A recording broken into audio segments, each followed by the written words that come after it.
கர்த்தர் மேல் பாரத்தை வைத்துவிடு, அவர் உன்னை ஆதரிப்பார். ஓகே, உங்களோட குமரெல்லாம் அவர்கிட்ட போய் கொட்டுங்க.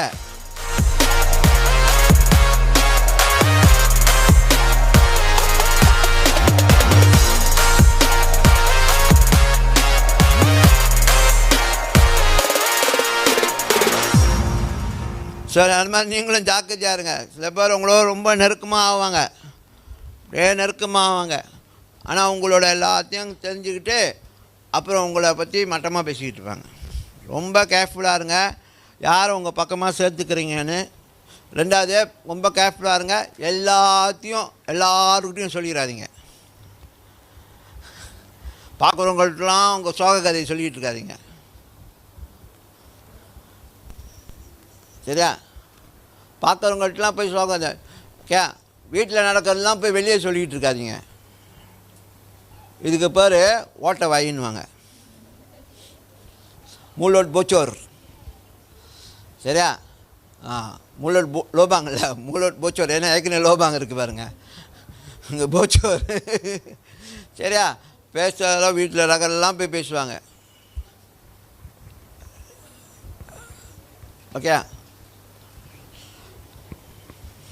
நீங்கள் நினைக்காதீங்க அவங்களாம் கேட்டு ஓ ஆமாம் இப்படி பரவாயில்ல இவ்வளோ காரியம் நடக்க இல்லை, எனக்கும் கேள்விப்பட்ட ரொம்ப சோகமாக இருக்குது அப்படின்னு. அது உங்கள் முன்னுக்கு சொல்லுவாங்க. இப்போனால என்ன குடும்பம் பாரு அப்படின்வானுங்க.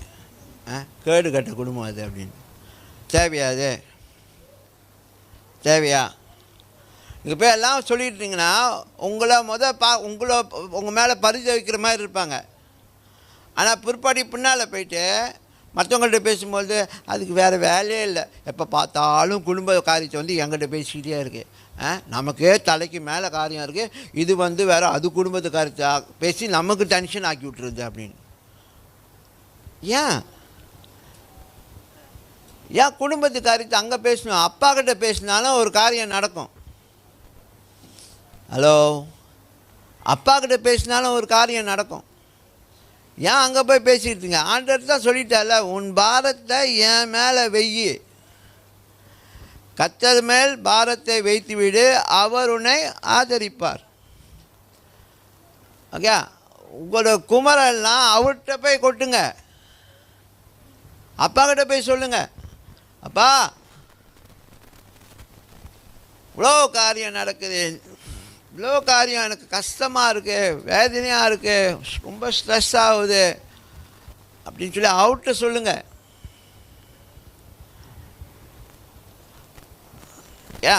அவர் உங்களுக்கு சமாதானத்தை கொடுப்பார், அவர் உங்களுக்கு சந்தோஷத்தை கொடுப்பார். அதே நேரத்தில் உங்கள் பிரச்சனைகள் மலை போல இருந்தாலும் அது அப்படியாக பனியை போல மாற்றிடுவார். அல்லேலூயா. நம்மளாம் என்ன பார்த்துருக்கோம்? மழை பார்த்துருக்கோம், அது சுற்றி இருக்கிற பனியை பார்த்துருக்கோம். ஆனால் நம் தேவன் மழை போல பிரச்சனையை பனியை போல ஆக்கிடுவாராம். அப்படின்னா என்ன அர்த்தம்? நம்ம பார்க்கும்பொழுது, மறுபடியும் சொல்ல கேளுங்க, நம்ம பார்க்கும்பொழுது மழையை பார்க்குறோம், அது சுற்றி பனியை பார்க்குறோம். கொஞ்சம் வெயில் வந்துருச்சுன்னா பனி மட்டும் மறைஞ்சிரும், மழை நின்றுக்கிட்டு தான் இருக்கும். ஆஹா, பிரச்சனை அங்கே தான் இருக்க. பனி போல் பெய்கிறோன்னார பனி இருந்துச்சு, கொஞ்சம் முன்னுக்கு காணாம போச்சு, ஆனால் மழை நின்றுக்கிட்டு தானே இருக்குன்னு. ஆனால் நம் தகப்பன் அந்த மலையை பனி போல் ஆக்கிடுவாராம். என்னது? இல்லாமல் ஆக்கிடுவார், மழையே இல்லாமல் ஆக்கிடுவார். அல்லேலூயா, ஆமென். அதான் வித்தியாசம். நம்ம பார்க்கும்பொழுது மழை, அது சுற்றி பனி, வெயில் வரும்பொழுது பனி பெய்யும், மழை இருக்கும், அந்த மழை இன்னும் அங்கே நின்றுக்கிட்டு தான் இருக்கும். ஆனால் நம் தேவன் அந்த மலையை பனியை போல் காணாக்கிடுவாராம். ஆமென். ஆனால் அவர்கிட்ட போய் பேசுங்க, அவர்கிட்ட சொல்லுங்கள். ஆமென். போய் எல்லாத்துக்கிட்டையும் சொல்லி, அவன்கிட்ட சொல்லி, இவங்கள்ட்ட சொல்லி, பக்கத்து வீட்டுக்கிட்ட சொல்லி, சில பேர் அவங்களுக்கு டைம் பாஸ் இதுதான் போல்.